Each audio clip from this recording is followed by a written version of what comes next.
ಇನ್ನು ಸ್ವಂತ ಬಲದ ಮೇಲೆ ಮ್ಯಾಜಿಕ್ ನಂಬರ್ ಅನ್ನ ಬಿಜೆಪಿ ತಲುಪ್ತಾ ಇಲ್ಲ. ಕೇವಲ 240ರ ಆಸುಪಾಸಿನಲ್ಲಿ ಬಿಜೆಪಿಯ ನಂಬರ್ಸ್ ತೋರಿಸ್ತಾ ಇದೆ.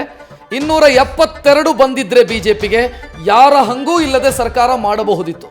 ಈಗಲೂ ಸರ್ಕಾರ ಮಾಡಬಹುದು. ಆದರೆ ಒಂದು ಕಡೆ ಚಂದ್ರಬಾಬು ನಾಯ್ಡು ಅವರನ್ನ, ಮತ್ತೊಂದು ಕಡೆ ಬಿಹಾರದ ಮುಖ್ಯಮಂತ್ರಿಯನ್ನ ನಿತೀಶ್ ಕುಮಾರ್ ಅವರನ್ನ, ಮತ್ತೊಂದು ಕಡೆ ಶಿಂದೆ ಅವರನ್ನ, ಇನ್ನೊಂದು ಕಡೆ ಪವಾರ್ ಅವರನ್ನ, ಇವರನ್ನೆಲ್ಲರನ್ನ ಕೂಡ ಜೊತೆಗೆ ಸೇರಿಸಿಕೊಂಡು ಹೋಗಬೇಕಾಗತ್ತೆ.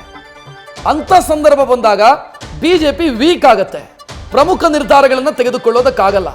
ಸೊ ಅಂತ ಸ್ಥಿತಿ ಬಿಜೆಪಿಗೆ ಬರುವಂತ ಲಕ್ಷಣ ಕಾಣ್ತಿದೆ. ಇಲ್ಲಿ ಸ್ವಂತ ಬಲದ ಮೇಲೆ ಮ್ಯಾಜಿಕ್ ನಂಬರ್ ರೀಚ್ ಆಗಿಲ್ಲ.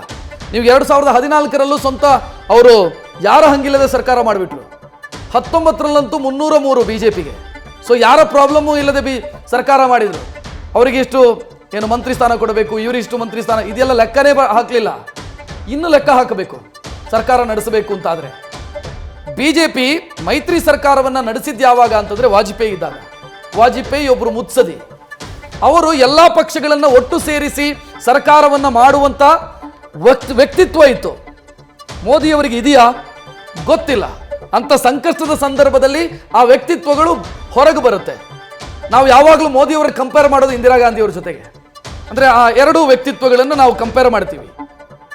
ಬಟ್ ಇಂದಿರಾ ಗಾಂಧಿಯವರಿಗೂ ಮಿತ್ರ ಸರ್ಕಾರ ನಡೆಸೋದಕ್ಕಾಗಲ್ಲ, ಆಗ್ಲಿಲ್ಲ.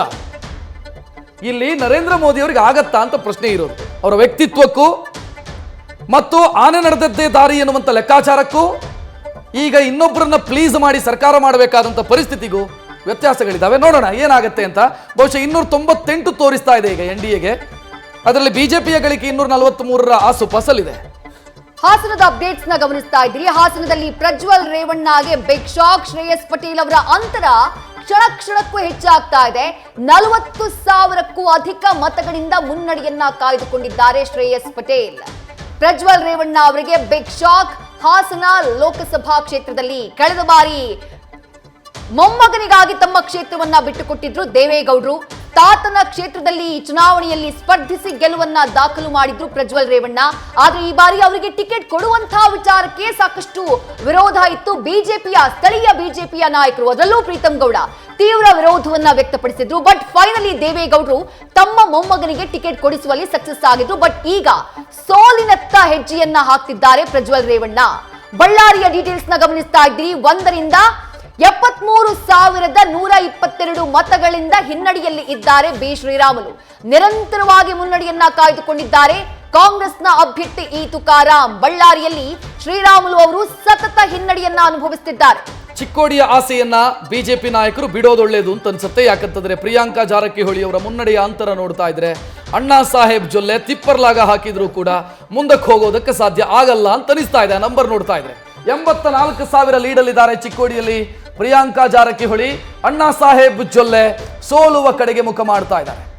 ಅಂದ್ರೆ ಎಷ್ಟೋ ಸಂದರ್ಭದಲ್ಲಿ ಲೋಕಲ್ ಲೀಡರ್ಸಿನ ಭಾವನೆಗಳಿಗೆ ಬೆಲೆ ಕೊಡಬೇಕಾಗತ್ತೆ. ಯಾರೋ ಮಹಾರಾಷ್ಟ್ರದವರು ಹೇಳಿದ್ರು, ಇನ್ಯಾರೋ ಹೇಳಿದ್ರು ಅಂತ ಟಿಕೆಟ್ ಕೊಟ್ರೆ ಏನಾಗತ್ತೆ ಅನಾಹುತ ಅನ್ನೋದಕ್ಕೆ ಇದು ಮತ್ತು ಬೀದರ್ ಉದಾಹರಣೆ. ಬಿಜೆಪಿಗೆ ಬೀದರ್ನಲ್ಲೂ ಹಂಗೆ ಮಹಾರಾಷ್ಟ್ರದಲ್ಲಿ ಯಾರೋ ಡಿಸೈಡ್ ಮಾಡಿದ್ರಂತೆ ಅವರಿಗೆ ಟಿಕೆಟ್ ಕೊಡೋಣ ಅಂತ, ಟಿಕೆಟ್ ತೆಗೆದುಕೊಂಡು ಬಂದ್ರು. ಜೊಲ್ಲೆದು ಅದೇ ಸೀನು. ಇಲ್ಲಿ ವಿರೋಧ ಇತ್ತು, ಸ್ಥಳೀಯ ನಾಯಕತ್ವದ ವಿರೋಧ ಇತ್ತು, ಟಿಕೆಟ್ ತೆಗೆದುಕೊಂಡು ಬಂದ್ರು. ಬಟ್ ಅದರ ಪರಿಣಾಮ ಏನಾಗುತ್ತೆ ಅನ್ನೋದಕ್ಕೆ ಉದಾಹರಣೆ ಇದು. ಚಿಕ್ಕೋಡಿಯ ಸಂಭ್ರಮಾಚರಣೆಯ ದೃಶ್ಯಗಳನ್ನ ನೋಡ್ತಾ ಇದ್ದೀರಿ. ಚಿಕ್ಕೋಡಿಯಲ್ಲಿ 80,000ಕ್ಕೂ ಅಧಿಕ ಮತಗಳಿಂದ ಮುನ್ನಡೆಯನ್ನ ಕಾಯ್ದುಕೊಂಡಿದ್ದಾರೆ ಪ್ರಿಯಾಂಕಾ ಜಾರಕಿಹೊಳಿ ಅಣ್ಣಾ ಸಾಹೇಬ್ ಜೊಲ್ಲೆ ಅವರ ವಿರುದ್ಧ. ಹೀಗಾಗಿ ಗೆಲುವಿನ ಸಂಭ್ರಮ, ಗೆಲುವಿನತ್ತ ದಾಪುಗಾಲಿಡ್ತಾ ಇರುವ ಸಂಭ್ರಮ ಕಾಣಿಸ್ತಾ ಇದೆ ಕಾಂಗ್ರೆಸ್ನ ಕಾರ್ಯಕರ್ತರಲ್ಲಿ. ಚಿಕ್ಕೋಡಿಯಲ್ಲಿ ಸಚಿವ ಸತೀಶ್ ಜಾರಕಿಹೊಳಿ ತಮ್ಮ ಮಗಳನ್ನ ಗೆಲ್ಲಿಸಿಕೊಳ್ಳುವಲ್ಲಿ ಸಕ್ಸಸ್ ಆಗಿದ್ದಾರೆ. ತಮ್ಮ ಮಗಳು ಪ್ರಿಯಾಂಕಾ ಜಾರಕಿಹೊಳಿ ಅವರನ್ನ ಚುನಾವಣೆಯಲ್ಲಿ ಗೆಲ್ಲಿಸಿಕೊಳ್ಳುವಲ್ಲಿ ಯಶಸ್ವಿಯಾಗಿದ್ದಾರೆ ಸತೀಶ್ ಜಾರಕಿಹೊಳಿ. ಕಾಂಗ್ರೆಸ್ ಕಾರ್ಯಕರ್ತರಲ್ಲಿ ಸಂಭ್ರಮ ಮನೆ ಮಾಡಿದೆ. ಪಟಾಕಿ ಹಚ್ಚಿ ಸಂಭ್ರಮಿಸುತ್ತಿದ್ದಾರೆ ಕಾಂಗ್ರೆಸ್ನ ಕಾರ್ಯಕರ್ತರು. 80,000ಕ್ಕೂ ಅಧಿಕ ಮತಗಳಿಂದ ಮುನ್ನಡೆಯನ್ನ ಕಾಯ್ದುಕೊಂಡಿದ್ದಾರೆ ಪ್ರಿಯಾಂಕಾ ಜಾರಕಿಹೊಳಿ.